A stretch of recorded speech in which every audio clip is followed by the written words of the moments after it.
Good morning. I think we're still in the morning hours. It hasn't turned noon yet. So I'm absolutely thrilled to be here for two primary reasons. As Vivek ji said, we launched this wonderful book last year, and I was present for the launch event. And this book was the first step to educate, to inform, to empower women to come forward, to share stories, to normalize conversations, to let women know that they were not alone. And today, as Vivek ji said, it's the next chapter for the next chapter.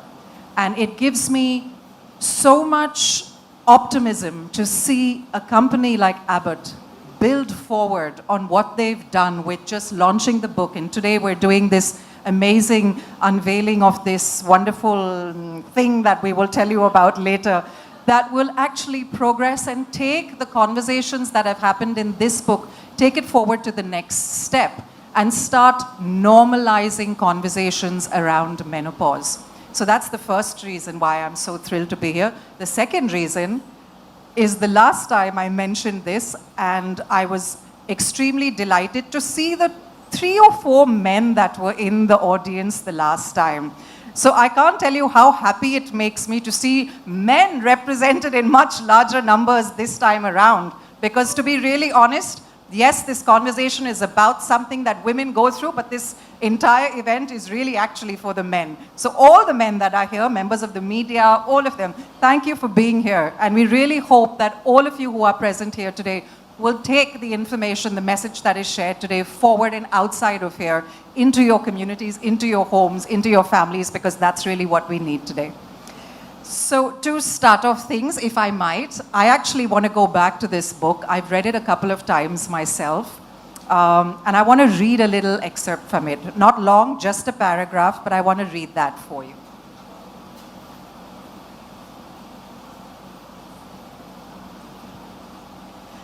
So this is a piece written by Alexandrina, who's 51 years old, from Rio de Janeiro in Brazil. And she says, "Men should be sensitive and supportive toward women going through menopause. Sadly, that's not always the case, particularly in my household. My husband, for example, thinks it's funny when I start to sweat. Usually, when we're watching TV, I'll throw off the blanket and begin to fan myself frantically, and he'll howl with laughter, like he's enjoying every moment." So right here, let's begin this conversation. So if I might, since I have commented on the men that are present here today, if you don't mind, not to put you on the hot seat or under the spotlight, but I'd like to ask the men that are present here just 1 or 2 questions to begin. Can I? Absolutely, yes. Okay, super. So let's start with the gentleman with the lovely salt and pepper hair. He looks like he may have had some life experience, so we'll ask him to start. I think he's wondering why is he sitting at the front. Thank you. Sorry. Can I ask, just very basically, have you ever been aware of any woman in your life who has undergone or is undergoing or is going through menopause?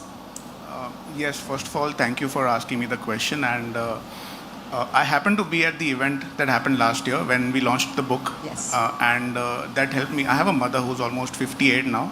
And I was so ignorant towards what she might have gone through.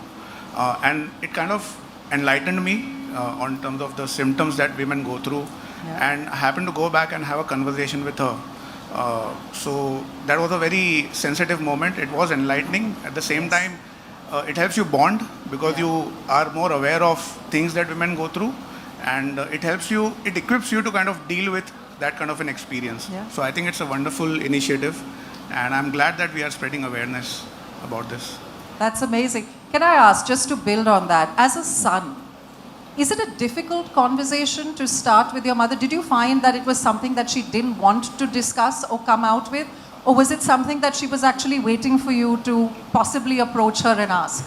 I could, honestly, I could sense a bit of apprehension because like we have been discussing, and it was mentioned even during the book launch last time, that a lot of women are apprehensive to come out and discuss the symptoms or the excerpt that you read in the book.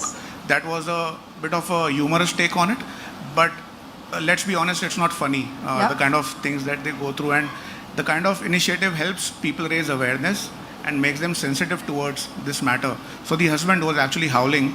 Had he been aware, he would have been more considerate and caring towards that. So yeah, I think it's a great initiative. Yeah, but I just want to tell men present over here that it's not uncommon that women don't talk about this to their families. And in fact, I think there was a study done by Abbott and Ipsos itself that said that 66% of women across the world don't want to talk to their family members about them going through menopause because they don't want to worry them.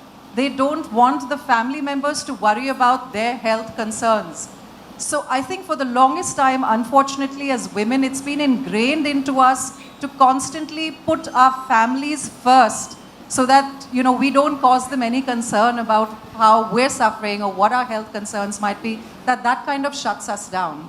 But thank you so much for sharing. Thank you. Thank you very much. Okay, to pick somebody else. Everybody is sweating under their collars a little bit. Ki mujhse mat pucho, mujhse mat pucho. Let me ask the gentleman who's laughing now about it. Chalo, your turn. All right, yeah. Has any woman, family member, partner, colleague ever spoken to you about symptoms that they may have been experiencing during menopause? Lara, I, like most men, was blissfully unaware of the fact that menopause could have such significant impact on a woman's life or in a woman's life, right? Until my aunt, she's my mom's younger sister, she walked up to me, and this is after she watched Bombay Begums, okay? And then she said, you know what, I've been sweating all the time. The fan's on, I switch on the AC, and I'm sweating. And everybody in the family is confused as to why am I sweating. They're saying, open the windows, get out into the open, etc., etc. So I then went ahead and read up a little more about what this condition is all about and realized that it's just not a natural occurrence, but it's much beyond, and there are a significant percentage of women who actually experience severe symptoms, and that could just be beyond sweats, and there's plenty more, including depression and so on and so forth. So I went ahead and not just spent time with her, explaining her about what could be the potential consequences, but also my uncle is pretty much like the gentleman in that story of Alexandria, right? So this man is fairly, let's say, not very sensitive, and therefore I had to sit him down and also kind of walk him through what could be the potential consequences for the family, and ultimately I could put both of them together and make sure that they actually saw a doctor. So pretty fascinating. I think Bombay Begums is a great example because the protagonists, the female protagonists in that series have very openly spoken about menopause and the potential impact that it could have in women's lives. So Sure. Yeah. Yeah, isn't it amazing that today, at least in mainstream media, through our entertainment, we've got an amazing array of actresses now that are over the age of 30, 35, who are still, headlining amazing content. And I think for me, that's one of the main reasons for my presence here today. I mean, I'm 45 years old, and I don't want to be approaching this chapter of my life with fear. I don't want to be approaching it in ignorance. So I think the idea for me, apart from the fact that I come from a family of very strong women and largely women, so, the experience is already there. But I think for me, it's about not just empowering myself, but as an artist, as an actor, to be able to empower other women. And I think that that's the need of the hour, even within the entertainment industry. But I just want people to know that most often, we're talking about hot flashes, we're talking about things like this with menopause, but there are over 40 symptoms that women can face when they're undergoing menopause. And I'm sure we have a wonderful panel of doctors over here, very esteemed, very senior doctors, who will talk about that more in detail. But it's important to understand that we can't just limit it to 1 or 2 or 3 symptoms and say, okay, I understand that, but I choose not to understand the rest of it. And yeah, I think on that note, maybe we'll open up this entire conversation. Absolutely, and thank you for setting the context so well, and thank you to the two gentlemen here in the Yes, audience today great, for great sharing man. their Thank personal you. experiences. And what a way to kickstart the panel discussion. We will begin with the panel discussion now, and for that, please join me in welcoming our key experts, as Lara mentioned. Our first panelist for today is Dr. Nauzer Shehryar. He's consultant obstetrician and gynecologist at the PD Hinduja Breach Candy and Holy Family Hospital and former Secretary General of the Federation of Obstetric and Gynecological Societies of India, FOGSI. He has also co-authored a book on perimenopause called Finding Your Balance. Dr. Nauzer, lovely having you here today. Thank you. Our next expert on the panel is Dr. Suchitra Pandit. She's consultant obstetrician and gynecologist at the Surya Group of Hospitals in Mumbai. She's also been a former president of FOGSI. Dr. Suchitra, thank you for joining us. And our last panelist for today is Dr. Rohita Shetty, Head of Medical Affairs at Abbott in India. Thank you, Dr. Rohita. Now, interestingly, if most of you remember, last year we were also joined by Shaili Chopra. She's the founder of She the People. She's also an author and an entrepreneur who moderated our last year's panel discussion, and we have her here today as well. Thank you, Shaili. Thank you for joining us again today. Thanks for having me back. Good afternoon. Okay, we're past noon. Could we hear whether you guys are in the house? Oh, no way. I can still see more flashes than sounds. Let's give this another shot. Are you here with us? We're having a very important conversation. We need you invested in this. Well, fabulous to be back and discussing really the most relevant topic of our times, and I feel that we need to do this more often. So maybe, Gayatri, we should make this a monthly conversation. It's so much needed. But I was just thinking, it's possibly useful, even though we talk a lot about menopause, is to just define it once for the interest of those who are still figuring out what is menopause beyond hot flashes. So scientifically, it's when women stop having their periods and even more set of hormones take over their lives, leading to many psychological and physiological changes. It's an interesting period for sure. So let's get into this conversation and see where are we on things and how much of this conversation are we really starting out with? Are we starting enough conversations? So maybe I will start with you, Lara, since you've given me a cue from your last few questions for the men. But I'm going to put the question to you. The last time we were chatting, we talked about your mom, your sister, and how this was a conversation. But your household is slightly different, right? Girls just take over. Where are you on those conversations, and how do you encourage others to literally embrace that conversation by happening? Sure. So, Shaili, quickly to put into context for people that were not here the last time round, I come from a family where my grandmother is one of 6 sisters, my mother is one of 3 sisters, we're 3 sisters, and me and both my sisters all have daughters. So, I said this the last time, I truly believe that our purpose in life, my purpose on this planet, my family's purpose on this planet is to take womanhood and raise these really strong, opinionated Amazonian women. But that said and done, I think for me, Shaili, I grew up in a household where I'm the youngest of 3. So my father, bless him, was a man who was going through a wife who was going through menopause and his youngest daughter who had just started getting her period. So he's been through the entire gamut of everything.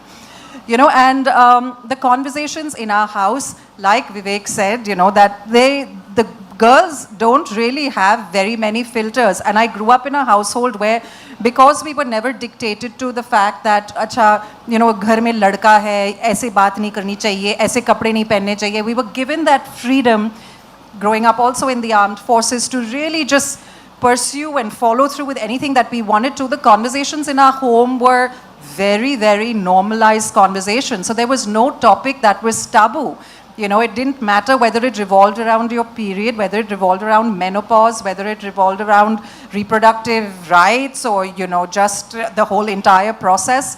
And so I think for me, I thankfully enough grew up in a very empowered household. And as I got older and came out into the world, I couldn't understand why there was this need to hide things, share things in whispers, you know, put things under the carpet, shouldn't be talked about, shouldn't be mentioned.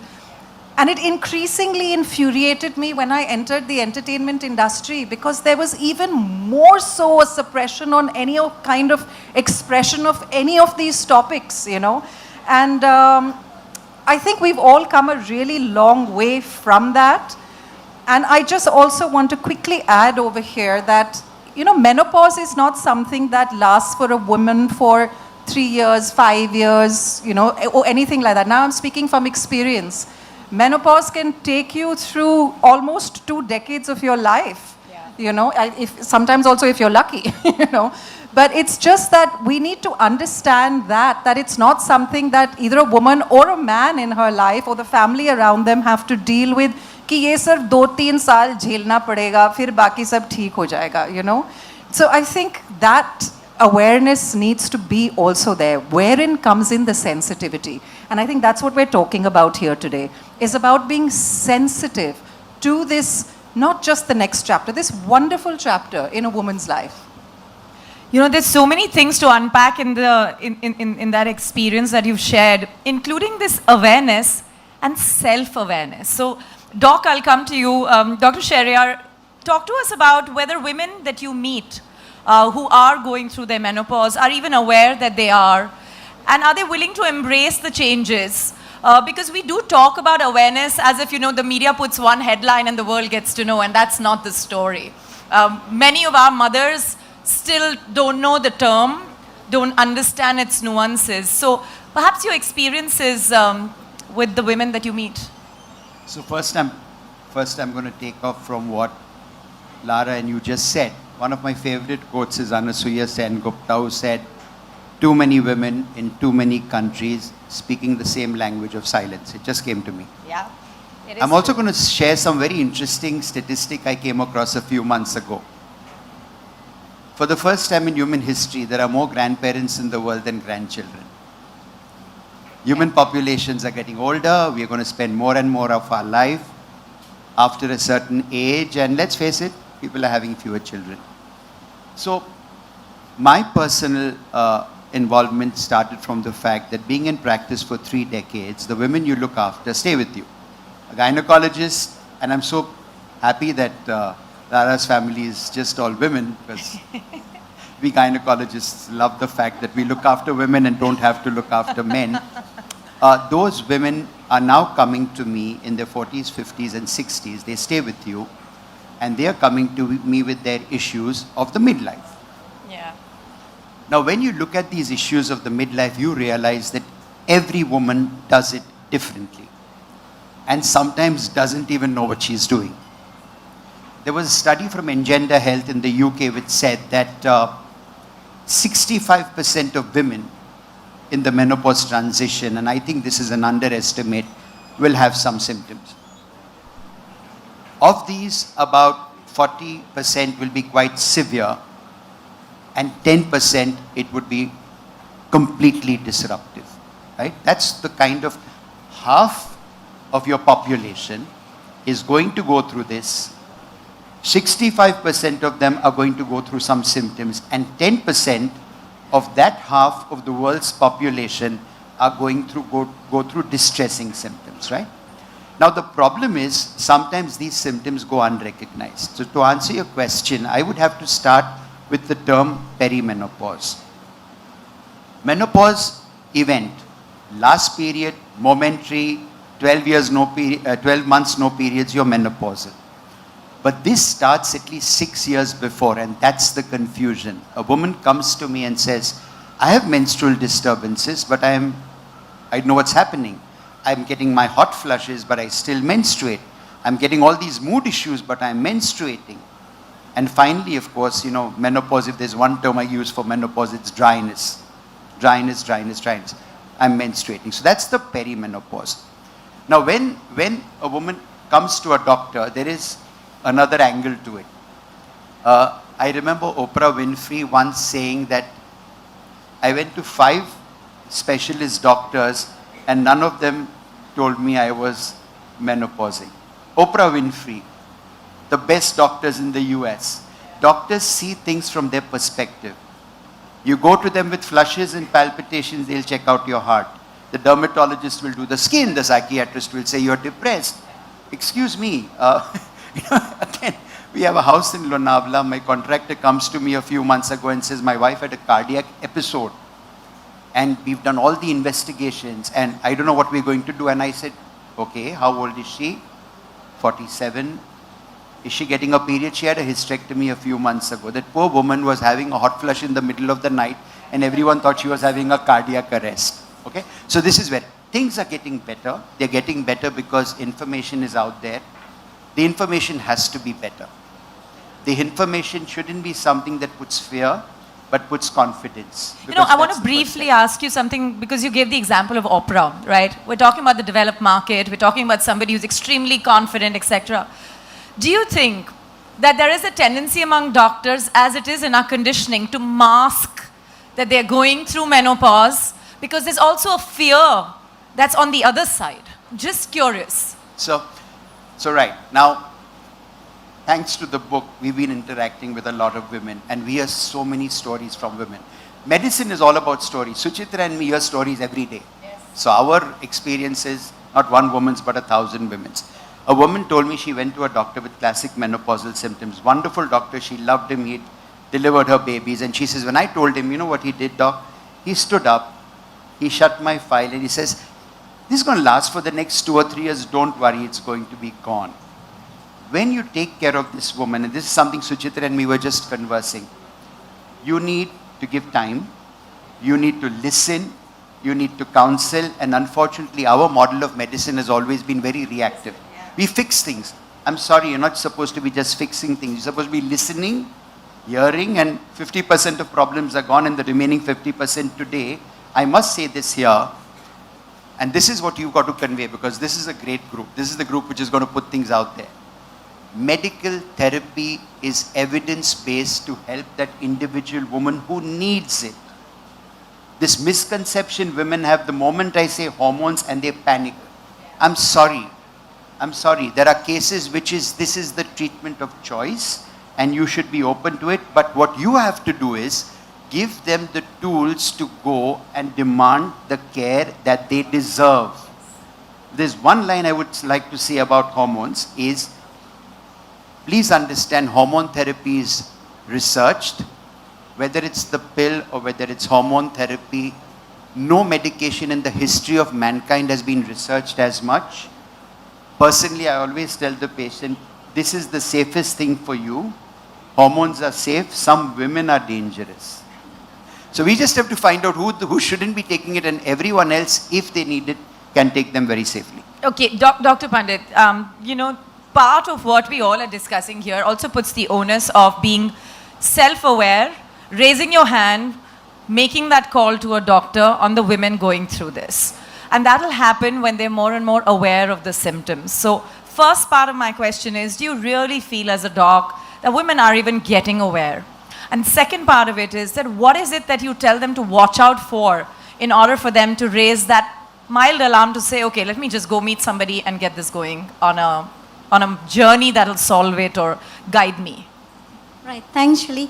As you know, Dr. Nozer rightly pointed out, women are not as aware of what they're going through simply because they don't want to accept that they have a problem. Now, as you know, you mentioned figures, the Indian figures, some of them mentioned that 80% of women go through the menopause and probably, it's just mild or moderate symptoms, but there are those 10 to 12% who are very severe and probably they will come up. But what about the remaining? Why are they suffering in silence? So, some of the things like, hot flushes, night sweats, simple thing like falling of hair, irritability, confusions, the typical mind fog that women talk about, and then backaches. And some of them are, like having vaginal dryness, genitourinary symptoms. They will talk about the irregular menses, but then they don't want to come forward. And if they ignore these symptoms, these can get more severe. And the severe ones they need to know about is, these hot flushes and night sweats can become so severe, they affect your sleep patterns. And if your sleep patterns are affected, you are more depressed, your quality of work suffers. Whether you're a homemaker or whether, you're working somewhere, both the things, the quality of life quotient is very, very important. And, the long-term symptoms women need to know. If you suffer for a long time, your heart is not going to be with you. One misconception I'd like to tell you that most of the people tend to think women don't get heart attacks. It's only the men who get it. But remember, at 48, 49, 50, our hormones, our estrogen has fallen down and we are as predisposed to cardiac events as men are. So therefore, and there's also a redistribution of abdominal fat because, the lipid-friendly, we call lipids, it's the fats. So the heart-friendly fats go down and the unfriendly ones start going up. And because of the redistribution of the fat, women also tend to put on a lot of weight around the belly. The metabolism reduces unless you're really, someone like Lara Dutta who's into, a lot of physical activity. And today you're seeing a lot more people doing that. But unless they learn that, they will have long-term consequences. And osteoporosis, we tend to think osteoporosis is a silent killer. The bones get brittle, and because of the vasomotor symptoms, the incidence of falls, the impact of the falls, the incidence of fractures goes high. So these are the long-term problems. And remember, breast cancer is something, women fear. But in the 5th and the 6th decade of life, that's the time it's detected the most. So prevention, nobody can prevent breast cancer, but at least you can diagnose it much more earlier. I mean, we're not trying to get medical, but these are some of the realities. And Alzheimer's, nobody knows really what causes it. But we definitely know that when you're in the postmenopausal phase, more women get into it. So activity-wise, mental activity, physical activity, all these things women need to know. So change of your lifestyles. Eating well, it's easy to say eat well, but what is eating well? A balanced diet. Good carbs, good amount of proteins, less of fats. Eat at the right time. We tend to, Indian women or Indian families tend to eat late at night, 10 o'clock, 10:30 when the husband comes, and then, she'll just clear up, and then they're in bed watching telly.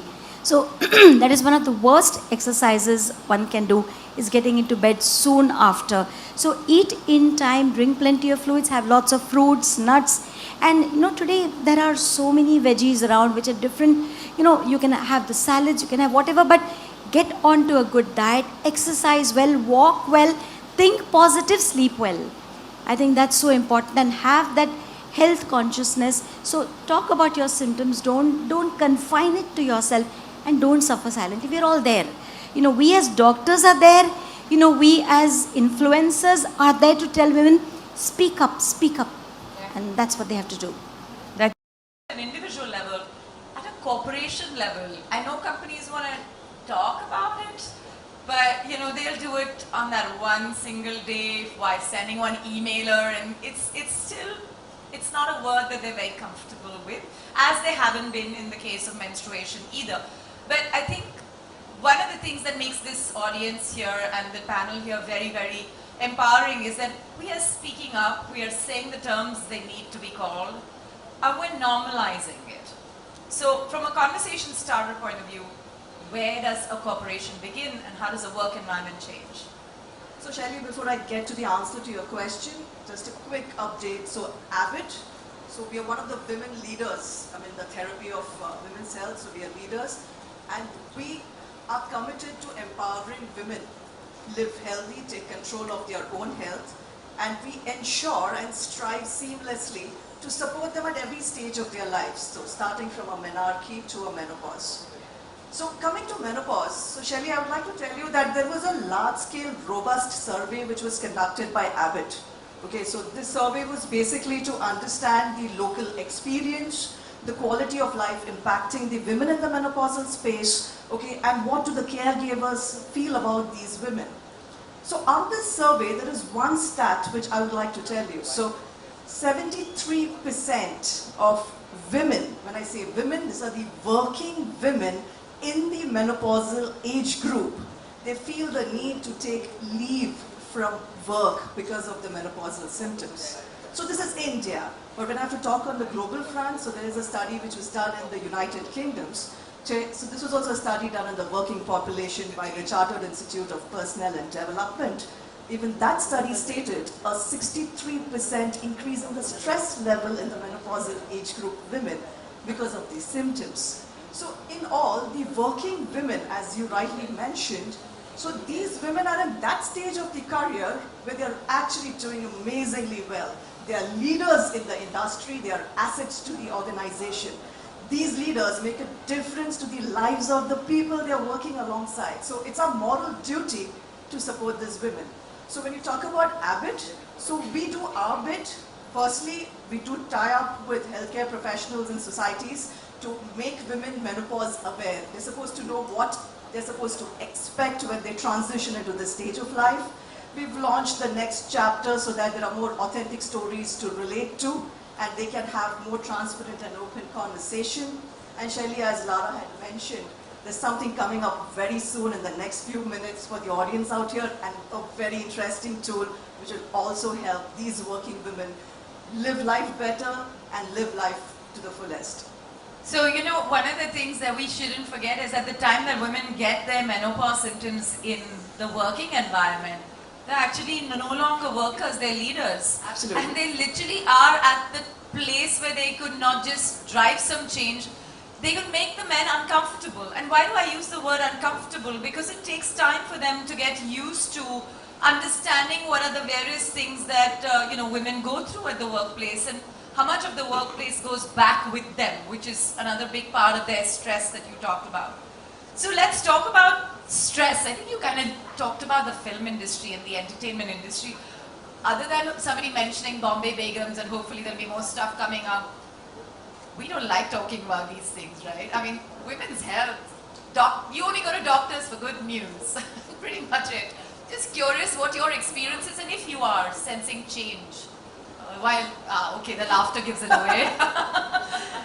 See, let's break it down. I mean, it's wonderful, of course, and it's very, very important to talk about statistics, and it's very, very important to talk about the very technical aspects, the medical aspects of menopause. But I think the one thing that we can all relate to is personal stories, right? Personal experiences. That's what makes it palatable. That's what makes it say, oh, that happened to me. I get that. So for me, Shaili, I mean, I've been in an industry, everybody knows, is very, very male-driven. I mean, we're fighting many things on many levels, and some wonderful women that have come before me have paved the path, made it easier for me. I continue to do the same for women that will come after me. So, I mean, we won't bring them up here, but there are many things: pay parity, misogyny, inclusion, blah, blah, blah. One of the things that I've faced in my workspace itself is male colleagues telling me years ago, what is wrong with you? Are you on your period or what? Really? And I can promise you, I cannot be the only woman who's experienced that. I mean, we face it in every industry, regardless of where we're at, that why are you being so crabby today? What's gotten into you? Are you on your period? Yeah, maybe I am, but so what? It doesn't change me from the way that I am on any other day, excuse me. That's signing up for inhabiting this planet with the opposite sex called women, But again, to put it into context, let me describe. So the man that I'm married to, wonderful man, Mr. Mahesh Bhupati, is a sports person, right? He's been taught since childhood to grind through the pain. I mean, the man is a wall, literally. You can hit him with a Grand Slam win, you can hit him with a loss at the final, you can hit him with a first round loss. The expression and the whatever is exactly the same, because that's how he's been reared. Grind through the pain. Now for a man like that, to understand why the woman in his life has suddenly gone off the rails one day, I mean, for him, he hasn't been raised in the manner to understand that there needs to be empathy, or there needs to be understanding, or there needs to be sensitivity. And then divine justice, the man has had a wonderful baby girl, you know. So now he's got his mom, he's got his sister, who's his only sibling, he's got his wife, and then he's got his daughter. And I have to say, commendable, you know, just it's amazing how much all we women in his life have rallied around turning this man who's been raised in a very specific way to be a certain, you know, kind of person to thrive in his industry, to be sensitive to what a woman around him is going through.